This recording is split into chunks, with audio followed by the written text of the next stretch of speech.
The asylum remnant standing in front of you is a place I have visited through the years and seasons.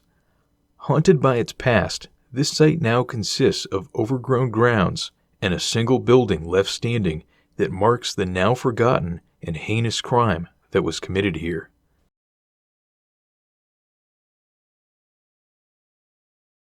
It looms over the surrounding area, home to a forgotten secret.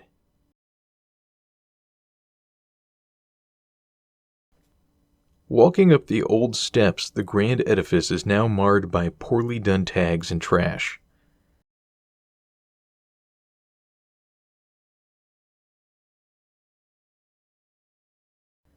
Every time I go, it gets a little worse, a little closer to a final end.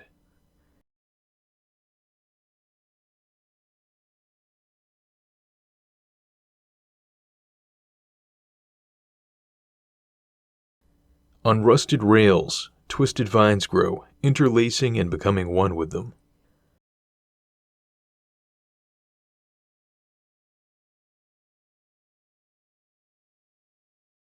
Let's head around the side.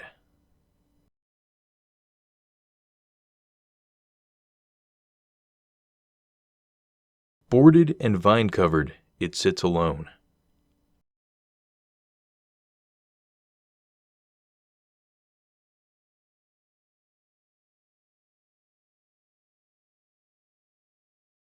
Around the back side, a similar story of decay, a welded, rusted door, a rotting, discarded chair in the snow.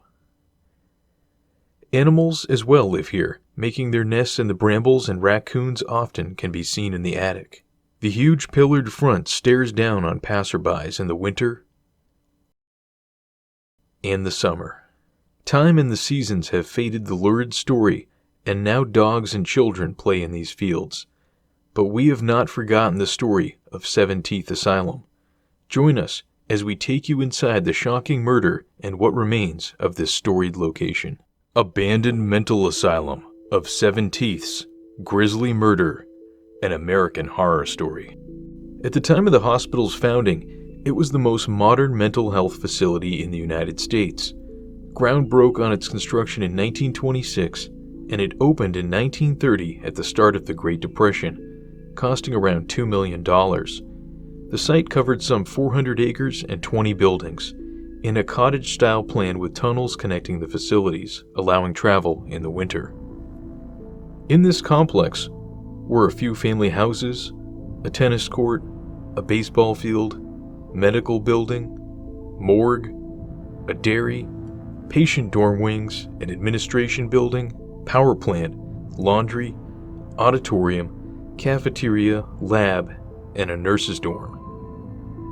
It was all built in a colonial revival style and was to house some 2,000 mental patients of both acute and long-term care needs, mostly overflow from other asylums. Sharing the grounds was a smaller facility for mentally ill children. Originally, the hospital was slated for closure in 1978, but instead, as other hospitals in the area were older and overcrowded, it lurched onwards like a zombie. Unruly patients began to be kept in solitary confinement or were restrained and forced to take sedation medications. Sexual and physical abuse became common. Average costs of treatment per patient there was around $100,000 a year, but few actually recovered or received real treatments. Short-staffed wards, funding cuts, and abuse led to the loss of accreditation in 1980. The buildings decayed, suffering heating and air issues, leaks, water shortages, and became impossible to update or maintain as they slowly fell apart. In 1990, a major news story broke covering abuses, like how a patient with burn marks around their mouth would cringe in fear of a nurse moving her hands.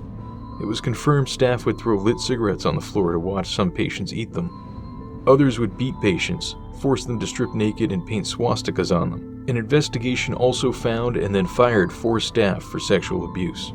Finally, under the weight of exposure and cost-cutting by the state, it closed in 1992, and patients were moved to community housing. After sitting empty for years, it was eventually redeveloped in 2007 with some buildings now used as apartments. The grounds around the new apartments were made public space for walking trails and a new park.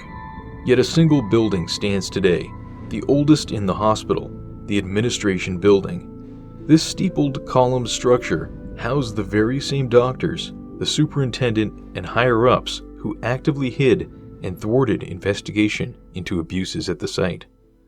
Built in 1927, this first floor had offices of the treasurer, facilities, and the steward.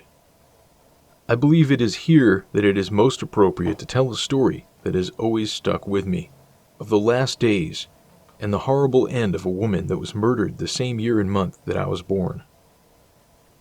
Ann Marie Davee was born in 1942, and having been diagnosed with schizophrenia and mental disability for years, was in and out of mental hospitals in Maine and Massachusetts. She admitted herself at this hospital in 1973. Here she was to meet and befriend Melvin Wilson. Melvin had been held back in first grade and admitted to a state school for children where he preferred playing with younger kids. He was often sick and his family had a long history of mental illness. Melvin was later committed elsewhere for assault, when at 18 he had captured a 6-year-old boy, tied him up, and threatened to stab him. He gave the boy a penny and let him go, telling him to tell no one or he would finish the job. He was later released, but was taken back in without parole until 1951 when he was again found of sound mind. Melvin took a job, baling cardboard, which he quickly quit, and then later, the same year, lured 3 boys to join him cooking marshmallows. They then played some games until they grew bored, and Melvin told them of a new game where he would tie a boy up and his friends would come back to find him later. Wilson was claimed to have slipped and to have accidentally stabbed the boy in the side. He was arrested again and kept at a secure mental site until 1978 when he was released to the same hospital as Ann. Security there was lax and patients were allowed to walk the grounds and enter various buildings with no escorts. On August 9th, Ann received a pass to walk the area and was reported missing later that day. Her mother was called and a search was underway. A brush lean-to was found with clothing and bedsheets. The shelter was destroyed, and the sheets were taken away and washed by the staff, who quickly gave up the search. 2 months later, in October, another search was conducted, where a skirt, pocketbook, and a case were found. Ann's sunglasses, a hatchet, and photographs with notes written to Ann on their backs were inside. The police were notified that Ann was missing, but nothing was done further. That November, Melvin was found by staff to be carrying 7 teeth, which were tested in a lab and found to be Ann's. Melvin admitted to being friends with her and meeting with her periodically in the brush hut. Amazingly, both before this and even after this revelation, the hospital did not follow its own guidelines. They did not ask the police for further help or interview other patients or ask Melvin additional questions.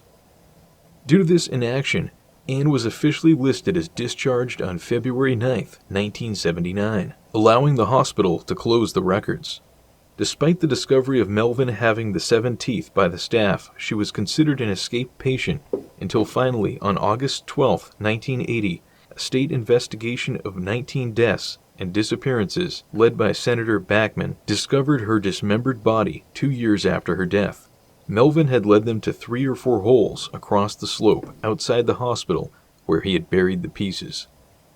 She had been murdered the day she went missing.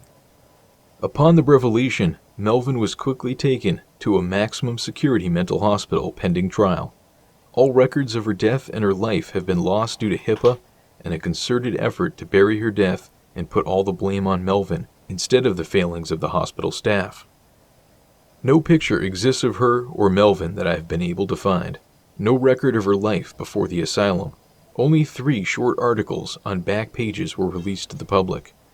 During Melvin's trial, he only said 1 word, and the hatchet and other items that were found earlier on the grounds went strangely missing from evidence. He was convicted of murder at 57 and imprisoned. He likely died there and is buried at the high-security mental hospital he was sent to. It was discovered that Ann had reported an attack a year before her death and received no assistance from the staff at the hospital.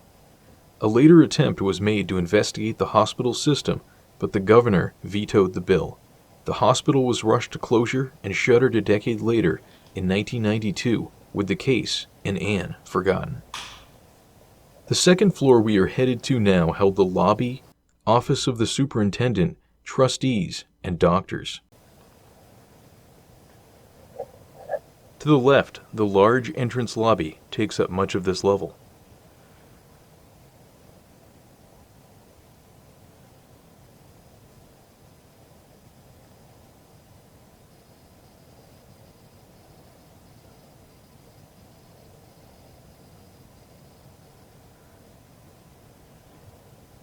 A short hallway with a storage room.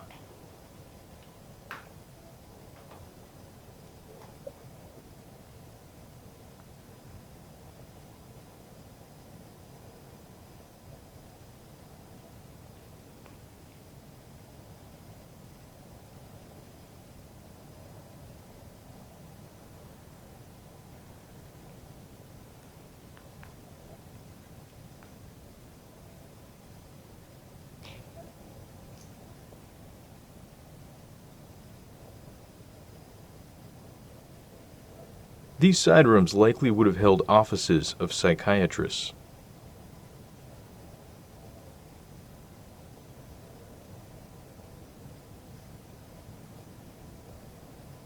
A very old desk with a series of attached rooms.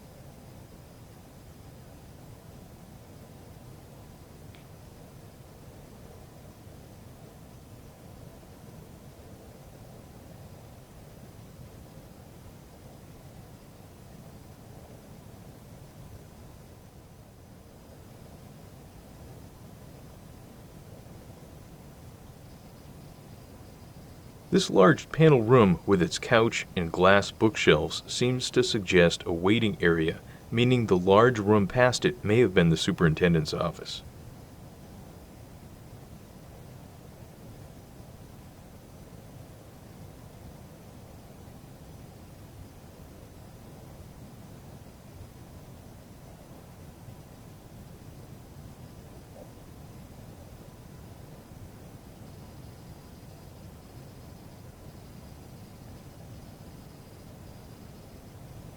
Many papers lie strewn around, pulled from books and folders, but none remain whole.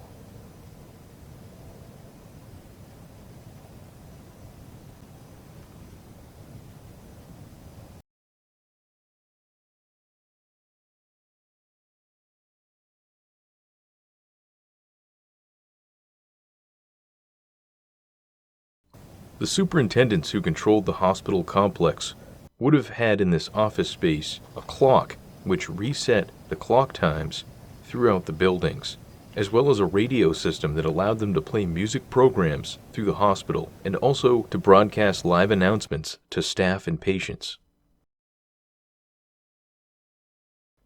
These men included the first superintendent, Roy Halloran, followed by William Gabler, and then William McLaughlin.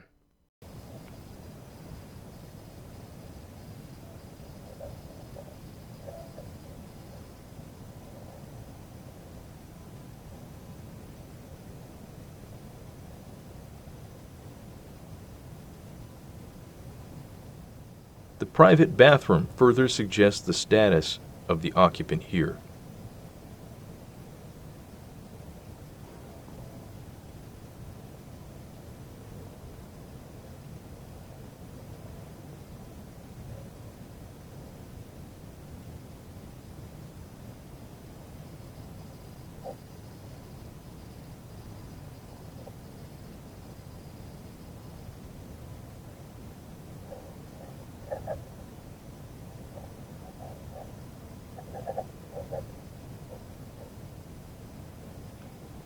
The years have not been kind to this place.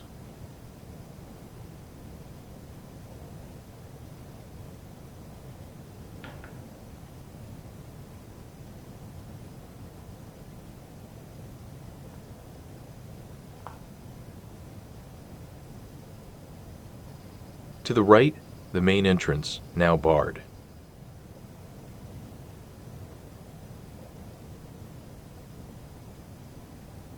Even the wires have been torn from the wall.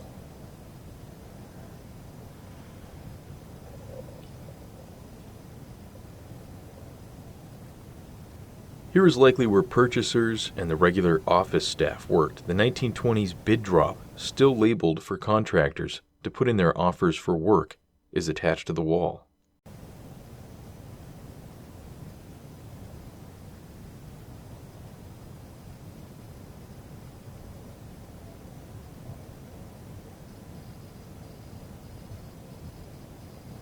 The room is still packed with old desks.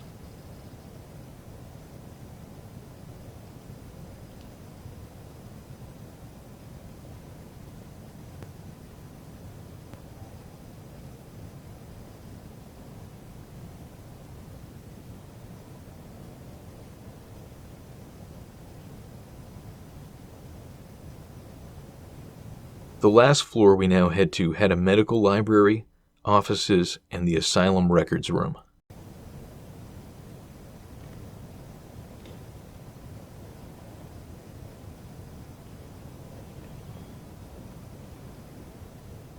During the asylum's 63 years of operation, there were many daring escapes. In the 1940s, 4 boys escaped through the woods surrounding the asylum but were caught. The same decade, 2 other boys escaped and broke into a department store. They were caught later eating and drinking beer and smoking cigars at a diner they broke into while wearing sombreros and sport jackets. In the 1950s, 2 patients escaped after holding up staff with a gun and a knife and were captured later near New York. A few years later, another 3 men attacked staff and escaped. That same year, a group of escaped patients from other hospitals using a gun attempted to cause a mass escape. The next year, 4 girls, armed with knives, escaped, and in the 1980s, a man accused of being a sniper also escaped. And there were many deaths. In 1969, a patient died in a fight with another patient, and another was to die from drinking disinfectant. However, most deaths at this site remained unexplained, but followed a typical pattern. As part of the investigations that uncovered Ann's murder by Melvin, 24 unapproved, lengthy solitary confinements and physical restraints were found at the small children's unit alone. No records of deaths were kept, and most were unearthed through relatives or undertakers, and many of these unexplained deaths were found to revolve around these lengthy punishments that could last up to 3 months.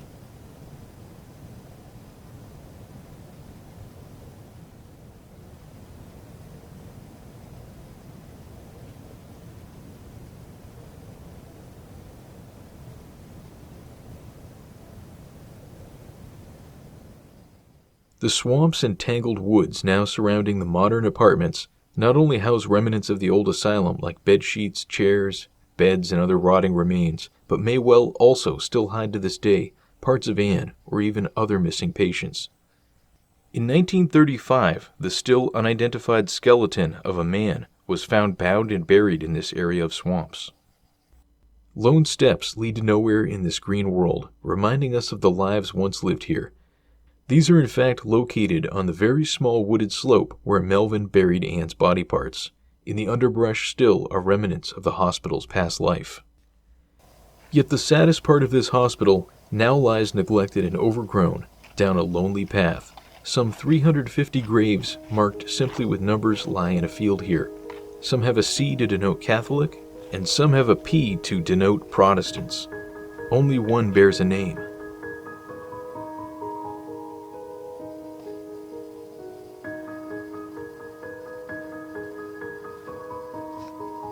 A modern shrine with the trappings of many religions has been erected and offerings left for those who are forgotten here.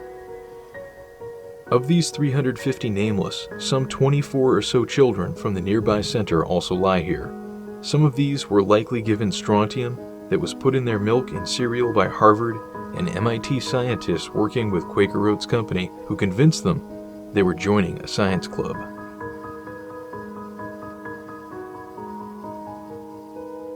Let's take a few minutes to visit the forgotten, who are often noted with a shrug by a passerby or those curious about the numbered cement markers.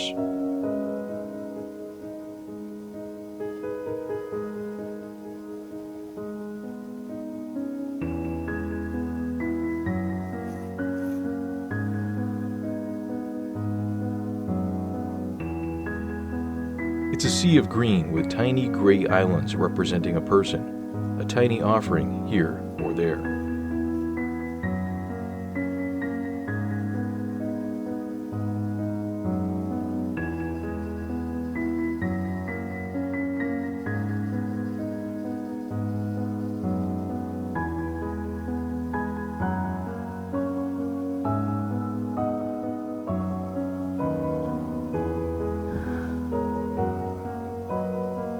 This gravestone is disturbed or dug up. We decide to fix it.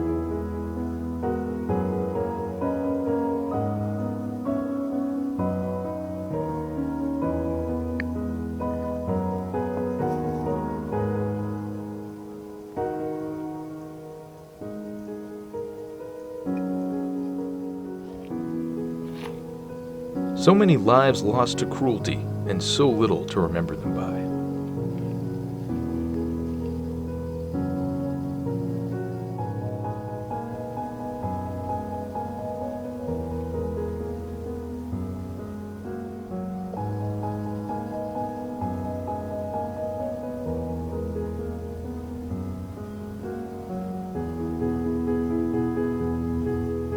Down overgrown steps, row on row of numbered stones.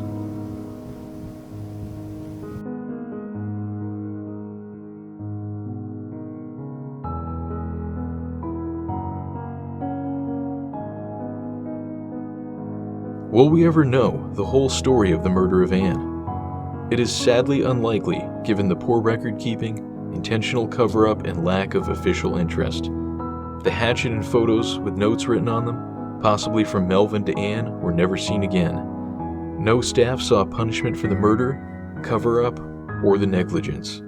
Despite my best efforts to bring them a face, we never did find a photo of either, and like this field of numbered stones, they remain anonymous to this day, their past buried. What else can we do as explorers but tell their story as a caution of the depths that a system with no accountability can reach? Let us not forget. We've listened to your comments and have a question for you. Do you remember Rapunzel's Lost Castle? You've asked and we've returned.